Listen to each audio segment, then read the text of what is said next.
Studnik Aquatics here. This is my 37-gallon Bowfront aquarium. I picked it up at PetSmart. Of course, it is a freshwater planted aquarium, and the plants are just taking over. I'm gonna do a water change on this thing, and I'm gonna be pulling out a bunch of these plants in the center. I have a giant Daniel in there, some guppies. I think they're neon blue tuxedos, and then some mollies. So, as far as the filtration goes, I have a Marineland C220. And I'm going to be changing that now. So what I have laid out in here is I have some RODI water right down there that comes out of 7.0. Here is the replacement foams, and this is the replacement carbon bags. You do not replace the little ceramic rings because that's where your nitrifying bacteria is. Ready to go. The only thing you have to really be careful of is, shut the thing down. But before you take that filter out of there, you have to remove this to get it out and lift this out. If you have this in the water, a lot of times it'll create a back siphon.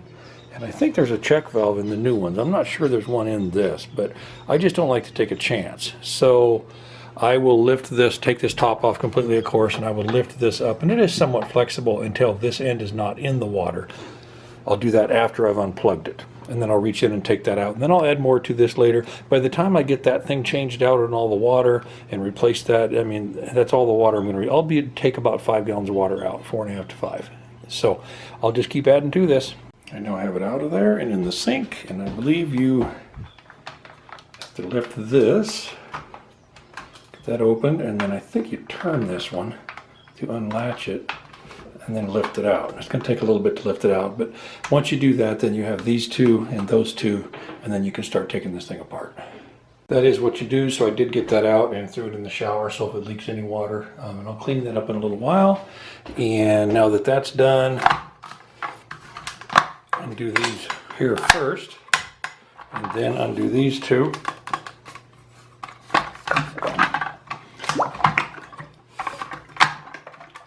Like so, and there's all your trays, and so you just have to keep track of what goes on when and get them laid out here, cleaned up and replaced with those. So I'm going to do that now. Here are all the trays out. Do not let these bio balls or those rings dry out, because then you'll lose your nitrifying bacteria, so you have to keep an eye on that when you do this. Everything has to go in exactly the right way. If you look at the top of this, there's a little arrow right there. Okay, I put that towards the front, and every one of these trays has a little arrow on it, so you know which way to put this in there. So it's important that you get it in there right. As soon as I got these back in here, I filled them with RODI water out of that bucket. That way my nitrifying bacteria is good to go, and I can set that off to the side. You do want to rinse your carbon bag a little bit to get rid of some of that dust. And because when you get slime on them two magnets what makes it work. So if you have slime on there, which you will over time, it won't work as fast. It won't pump near as much water. So when you do that, that's true on all of those pumps that you use, whether you're saltwater, freshwater, whatever. Try to clean that magnet once in a while. So I'm going to do that now. I'll put this back in, and then you'll have to put the top back on, clean up that end right down there, and then this button on top right here is where you prime it. Make sure both ends are in the water, and then just start priming it, and do that until there's no bubbles coming out. Plug it in and you're good to go. So I'm going to work on that now. Okay, I did get that piece off, and then I pulled this magnet on. As you can see, it's just covered in slime, and that's why it's running really slow. Just scrub that off with a nice toothbrush or something. Don't want to scratch it, and then put the bottle brush in there, clean off the magnet in there, rinse them, put them back together.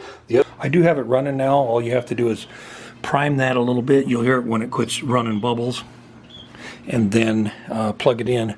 I see I have maybe just a little leak here somewhere. Always check for leaks, even if it's never leaked. So I might have to tighten this up a little bit because this one may have loosened, so I'm going to go do that. I did get the leak stopped. It was just fitting. And remember, if you tighten this, actually you go the other direction, because if you keep going right-handed threads, it ends up over here and then you end up leaking. So they're made so that once you get the hose on here, then you turn this backwards. You screw this on, you put the hose in, and then you screw this backwards to tighten. So you're going to go left-handed to tighten that. And it's not leaking now. Every time I do anything with an aquarium, any water changes, anything with a pump or anything, about 5 minutes after I've done it, I check for a leak. I check again at 10 minutes, and I check again at a half an hour, just to make sure there is no leak. So I'll continue to do that, but it looks like it's working very, very well. The tank is starting to clear up, and when I get it nice and clear, I'll add a little bit to this video. Okay, the water is cleared up pretty good. It still has a little bit of clearing to do, but by removing those plants in there, you can see in there a lot better than you could before. I have to do that about every 2 months. The plants just grow and grow and grow in this thing. And I did get the canister filter all changed out, all new floss, all new carbon.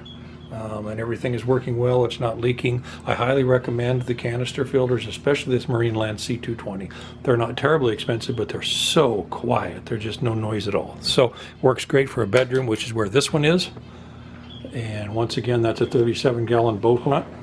Picked it up at PetSmart, I believe, about 5 years ago. And this is Studnick Aquatics, and thanks for watching.